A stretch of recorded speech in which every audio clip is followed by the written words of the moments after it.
नमस्ते माताओं और बहनों, हरतालिका तीज का महत्व है।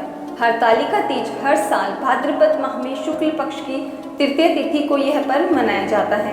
इस पर्व को हरतालिका तीज इसलिए कहा जाता है क्योंकि एक कथा के अनुसार माता पार्वती को उनके पिता उनकी इच्छा के विरुद्ध भगवान विष्णु से शादी करवाना चाहते थे।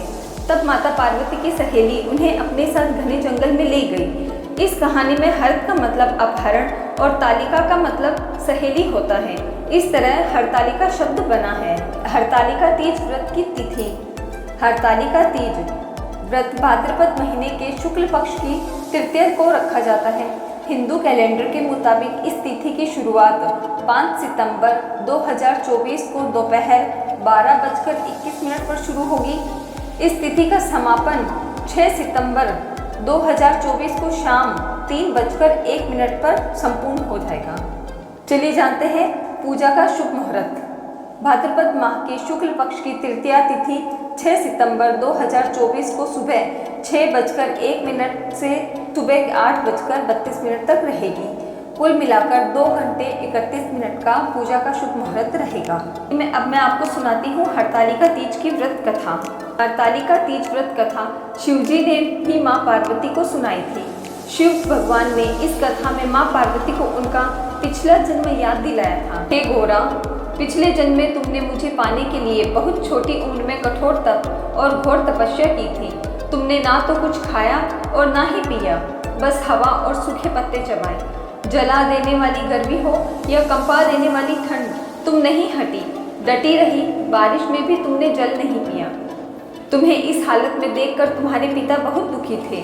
उनको दुखी देखकर नारद मुनि आए और कहा कि मैं भगवान विष्णु के भेजने पर यहाँ आया हूँ। वह आपकी कन्या से विवाह करना चाहते हैं। इस बारे में मैं आपकी राय जानना चाहता हूँ। नारद जी की बात सुनकर आपके पिता बोले, अगर भगवान विष्णु यह चाहते हैं तो उन्हें कोई आपत्ति नहीं, परंतु जब तुम्हें इस बात के बारे में पता चला तो तुम दुखी हो गई। तुम्हारी एक सहेली ने तुम्हारे दुख का कारण पूछा तो तुमने कहा कि मैंने सच्चे मन से भगवान शिव का वरण किया है, परंतु मेरे पिता ने मेरा विवाह विष्णु जी के साथ तय कर दिया है। मैं विचित्र धर्म संकट में हूँ। अब मेरे पास प्राण त्याग देने के अलावा और कोई उपाय नहीं बचा। तुम्हारी सखी बहुत ही समझदार थी। उसने कहा, प्राण छोड़ने का यहाँ कारण ही क्या है? संकट के समय धैर्य से काम लेना चाहिए।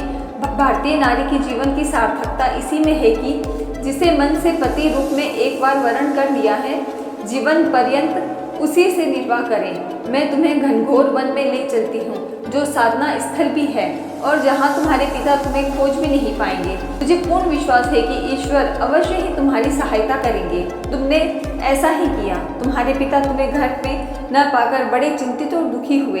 इधर तुम्हारी खोज होती रही, उधर तुम अपनी सहेली के साथ नदी के तट पर एक गुफा में मेरी आराधना में लीन रहने लगी।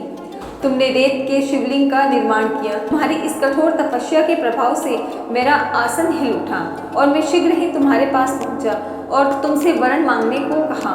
तब अपनी तपस्या से फलीभूत मुझे अपने समक्ष पाकर तुमने कहा, मैं आपको सच्चे मन से पति के रूप में वरण कर चुकी हूँ। यदि आप सचमुच मेरी तपस्या से प्रसन्न होकर यहाँ पधारे हैं तो मुझे अपनी अर्धांगिनी के रूप में स्वीकार कर लीजिए।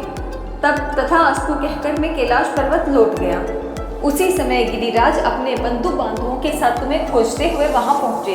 तुमने सारा वृतांत बताया और कहा कि मैं घर तभी जाऊंगी अगर आप महादेव से मेरा विवाह करेंगे। तुम्हारे पिता मान गए और उन्होंने हमारा विवाह करवाया। इस व्रत का महत्व यह है कि इस व्रत को पूर्ण निष्ठा से करने वाली प्रत्येक स्त्री को मनवांछित फल देता हूँ। इस पूरे प्रकरण में तुम्हारी सखी ने तुम्हारा हरण किया था, इसलिए इस व्रत का नाम हरतालिका व्रत हो गया। बोलिए भगवान शिव शंकर की जय। बोलिए हरतालिका तीज माता की जय। बोलिए माता पार्वती की जय।